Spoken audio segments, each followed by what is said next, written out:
tasa positiva a la que llamamos activo. El activo está compuesto básicamente por dos elementos: el conjunto de bienes y el conjunto de derechos. Cuando hablamos de bienes ya sabemos que son bienes económicos, ¿sí? Ya lo definimos. Entre esos bienes económicos podemos encontrar bienes materiales o bienes inmateriales o intangibles, es decir, bienes abstractos, pero que como tienen un precio, un valor de cambio, deben estar incorporados en el patrimonio de la organización. Bienes materiales, por ejemplo, dinero en efectivo, cheques, acciones, los títulos de acciones o bonos, mercaderías, insumos, rodados, edificios, maquinarias, instalaciones, es decir, todo aquello que la organización necesita para funcionar.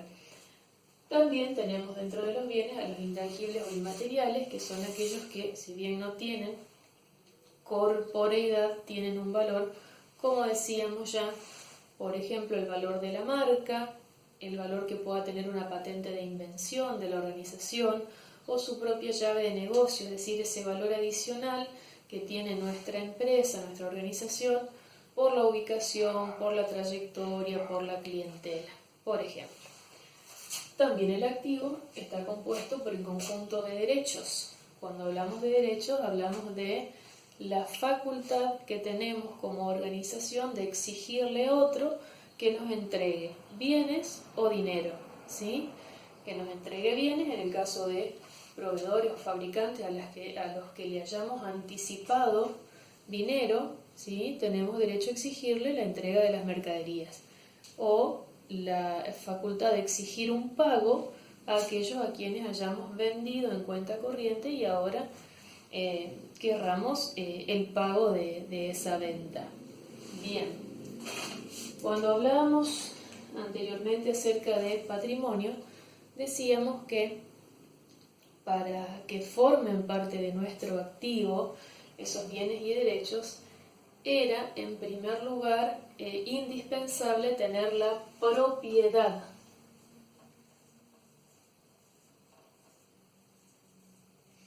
Es decir, en primer lugar, necesitábamos el derecho de propiedad sobre esos bienes o servicios. No era suficiente la posesión o la tenencia. Que yo tenga algo no implica que tenga la propiedad. Si no tengo la propiedad, no puede ser parte de mi activo. Es el punto número 1. Pero también podemos decir que la propiedad por sí sola tampoco es suficiente para que contablemente registremos un bien o un derecho como parte de nuestro patrimonio. ¿Por qué?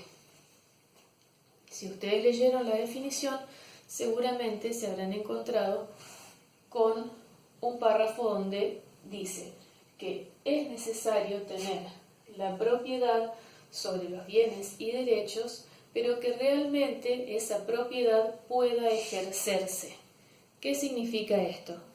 Que yo tengo que tener la propiedad, que no importa si lo tengo en forma inmediata o en forma diferida esta propiedad, o sea, si dispongo ya de este bien o derecho o voy a disponer en el futuro, pero lo que sí tiene que suceder es que yo en algún momento pueda efectivamente ejercer ese derecho de propiedad para que estos bienes o derechos generen un ingreso futuro a la organización.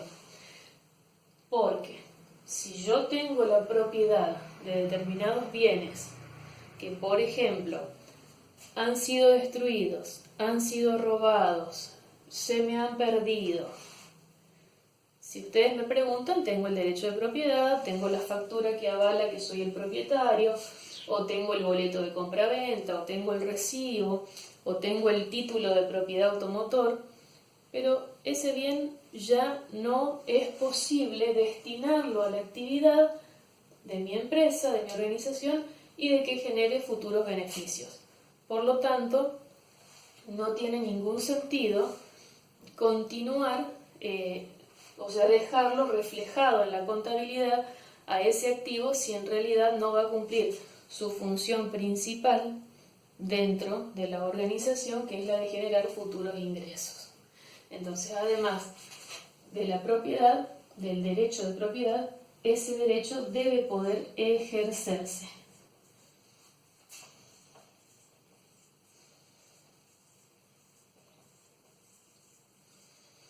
Es decir, debo poder en algún momento disponer de ese bien y generar ingresos a la organización. Por otro lado, si yo tengo la propiedad y no lo tengo en mi poder porque ese bien se lo di en consignación a otra empresa para que esta empresa lo pueda vender, sigue siendo parte de mi activo, no de la otra organización. Por el contrario, si una fábrica me da bienes en consignación, es decir, para que yo los tenga en exposición y los pueda vender, pero yo no pagué un precio por esos bienes, simplemente tengo la posesión, no son parte de mi contabilidad, son parte del patrimonio de la fábrica, de aquel que realmente tiene el derecho de propiedad. Entonces, indispensable, derecho de propiedad. Y segundo punto, la posibilidad de ejercer ese derecho de propiedad para que sea parte del activo de la organización. Bien, cuando hablamos del activo y hablamos de organizaciones, sabemos que los titulares, ¿sí?, de esa organización pueden ser personas físicas, personas humanas, o pueden ser personas jurídicas, una sociedad.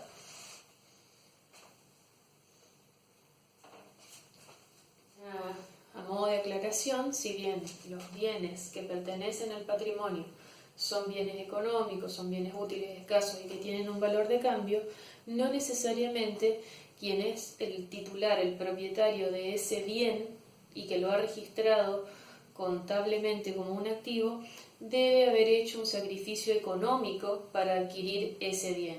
Es decir, yo, como titular de una organización, pude haber recibido ese bien en donación, lo pude haber ganado en un sorteo, lo pude haber encontrado, en fin.